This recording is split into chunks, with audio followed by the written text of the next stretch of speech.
we're going to read it.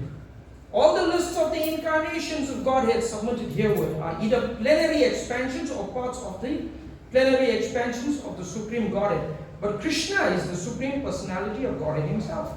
Therefore, making a point Prabhupada is establishing, Krishna is the original Supreme Personality of Godhead, the absolute truth, the source of both the super soul and the impersonal Brahman. Brahman and Paramatma are dependent features of the Bhagavan feature. Unless and until one understands Bhagavan feature, one doesn't have a clear understanding of everything else. In the presence of the Supreme Personality of Godhead, Arjuna's lamentation for his kinsman is certainly unbecoming. You're crying for all these people and Krishna is standing next to you. God help me, please, I don't know what to do. God is standing right there next to you. Can I tell you what to do? Doesn't add up. Paramatma is sitting within and still you're crying? No.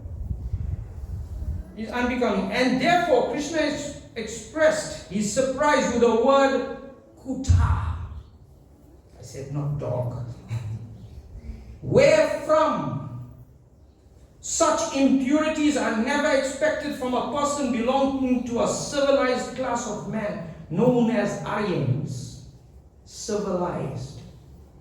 You know, you get civil engineering, you get civilized engineering. Civilized. We need to engineer civilized engineering. Okay?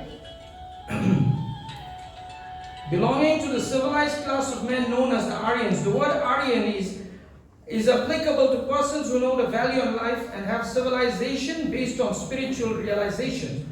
Persons who are led by material conception of life do not know that the aim of life is realization of the absolute truth, Vishnu or Bhagavan, and they are captivated by the external features of the material world, and therefore they do not know what liberation is.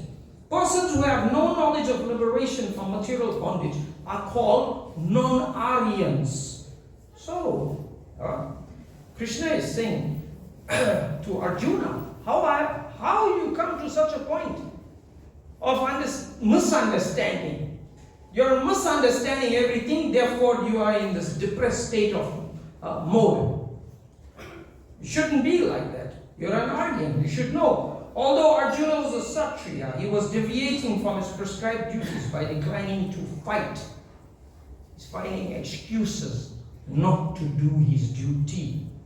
This is an act, Prabhupada says, this is an act of cowardice. So when we are not acting in Krishna consciousness, we become cowards. That's all we're meant to do. And we deceive ourselves. Such deviation from duty does not help one in the progress of spiritual life, nor does it give one the opportunity to become famous in the world. Lord Krishna did not approve the so-called compassion of Arjuna for his kinsman. Quickly, we're going to have a arti. I'm going to read another verse for you. Sarvayoni sukuntiya murtiya sambhavantiya tassapramatma yoni aham bija prajapita. 14:4. Sarvayoni sukuntiya murtiya sambhavantiya tassapramatma yoni aham bija prajapita. Okay, translation. Krishna is speaking to Arjuna. 14th chapter, the modes of material nature. That's the chapter title. It should be understood that all species of life, O son of Kunti, are made possible by birth in this material nature, and that I am Aham Bija Prada Pita. Pita, paternal, Papa. My Papa. Paternal, all that word come. Maternal, Mata. Maternal, Mother. Pita. Aham Bija Prada Pita. Pita means father. That I am the seed-giving father. Purport very quickly, I'll go see if I can finish this. In this verse, it is clearly explained that Krishna is the original father of all living entities. The living entities are a combination of material nature and spiritual nature. Such living entities are seen not only in this planet, But even on the highest planet where Lord Brahma is situated, everywhere there are living entities, in the earth, in the water, and in the fire. What kind of living entities stay in a fire? Germs. Body gets hot and get flu. So in the fire. All these appearances are due to the mother, material nature. Okay? And the purport is the material world is impregnated with the living entities who come out of various forms at the time of creation according to their past deeds. So the verse before that, this one I read, 14.3, the total material substance called Brahman is the source of birth. And it is that Brahman that I impregnate, making possible the births, plural, not birth, plural, of all living beings, O son of Bharat. So how Krishna impregnates? From the glance of Mahavishnu. He touches Durga Devi. The yoni and the lingam, you saw that, Shiva lingam. And the yoni is in the bottom.